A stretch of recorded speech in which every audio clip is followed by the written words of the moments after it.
O médico solicitou o exame de teste ergométrico. O que é esse exame? Como você deve se preparar? Quais os cuidados precisa ter antes e durante o exame? Vou falar rapidinho sobre estes assuntos nesse vídeo. Fique até o final.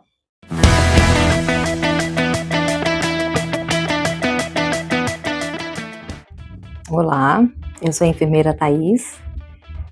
Hoje eu vim falar sobre o exame cardiológico, teste ergométrico, teste de esforço, eletrocardiograma no esforço. Então, às vezes tem essas nomenclaturas um pouco diferentes, mas o princípio do exame é o mesmo. É submeter o paciente que tem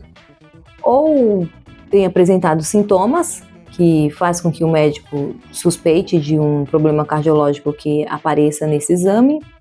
Às vezes em exames periódicos, outras vezes pessoas que são atletas. Então há muitos motivos pelo qual o médico pode pedir esse exame. É muito bom esse exame porque ele demonstra vários parâmetros do paciente. Tem um eletrocardiograma que é feito com o paciente ainda em repouso, para já mostrar o traçado elétrico cardiológico dele enquanto ele não está submetido ao estresse. A outra fase do exame é na fase do esforço, então ele começa com a caminhada lenta, vai acelerando aos poucos. Tem o momento do pico, que é onde a gente identifica o batimento cardíaco dentro dos parâmetros que são importantes para o exame. Então é o pico e depois ele vai para a parte de recuperação, que é uma parte que vai voltando a ficar lenta a caminhada até que ele pare e a gente vai monitorando os sinais vitais durante todo o exame. Então o sinal vital do batimento cardíaco, a frequência cardíaca, a pressão arterial e as queixas que o paciente tenha ou venha a ter, a gente vai monitorando durante todo o tempo do exame.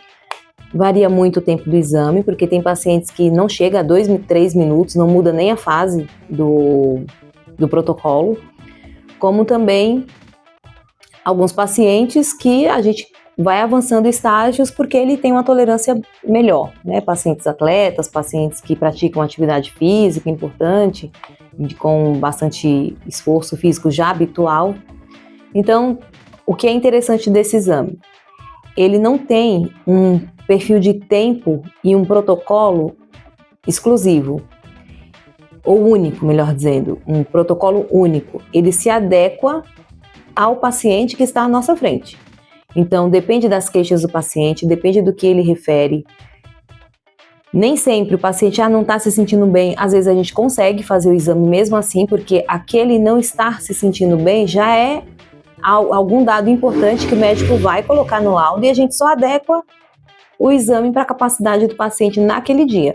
Às vezes ele não está às vezes o paciente ele tem uma capacidade cardiológica boa, mas ele tem algum tipo de lesão nos pés, pacientes que têm cirurgias que causou algum limite em alguma articulação dos membros inferiores, pacientes que estão com a lombalgia, né, uma dor nas costas. Então, assim, o muito interessante desse exame é isso, é que ele é adequado ao paciente que está à nossa frente. Então, muitos pacientes têm medo de fazer esse exame, vai pesquisar na internet e vê horrores. Paciente morre durante exame cardiológico, paciente passa mal em esteira. E aí, como tem muitos casos de problemas de pessoas em esteira de academias ou na sua própria residência, aí vê aquilo, como o exame é feito em uma esteira, neste caso, porque pode ser feito em outros tipos de equipamento também, mas estou falando mais especificamente de uma esteira ergométrica. Passou mal, e aí tem vários vídeos horríveis e a pessoa já vai tensa. É muito recorrente o paciente estar até com a pressão elevada antes do início do exame. Uma pressão que não é o que ele refere que é o comum dele. E conforme vai passando o exame, vai se acalmando, vai vendo que não é aquela coisa pavorosa como pensa, principalmente quando é a primeira vez, e aí flui melhor. Tem muitos casos de pacientes que nunca andaram de esteira, consegue também fazer esse exame, não é uma preocupação que impossibilite.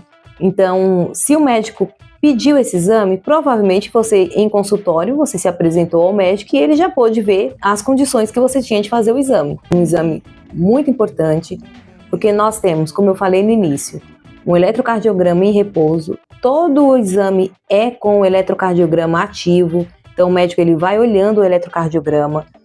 A pressão arterial é aferida em vários momentos do exame. O batimento cardíaco também está sob observação e ele é um dos parâmetros da interrupção do exame, da conclusão do exame ou da interrupção, mesmo sem que o exame seja conclusivo muitas vezes, mas o paciente tem uma alteração de batimento cardíaco. Então, são muitos parâmetros avaliados nesse exame, um aproveitamento muito bom para o médico fechar um diagnóstico, ou a partir dele solicitar outros exames ou até um comparecimento do paciente a um pronto atendimento. Há casos em que o médico identifica que o paciente tem alteração cardiológica nesse exame e o paciente já sai dali para uma consulta cardiológica ou para um pronto atendimento. Algo que a pessoa em casa poderia ter um mal-estar súbito, não ter socorro a tempo, ou já ser um quadro agudo, e isso desencadear consequências, sequelas muito piores. Então, é um exame que não se baseie pelo que você vê na internet, vá ao profissional, tente iniciar o exame e lá você vai ser tranquilizado, você vai ser bem atendido e aí vai poder tirar suas próprias conclusões. Mesmo que seja a primeira vez que você faça, você vai ver como que flui esse exame. Caso você tenha alguma insegurança, não ache que ali, não desista num primeiro momento. Em outra solicitação, procure um outro local que te dê mais confiança, mais segurança, mas faça esse exame, porque ele aponta para o médico sinais muito importantes do quadro clínico que você possa estar apresentando. Obrigada e até a próxima.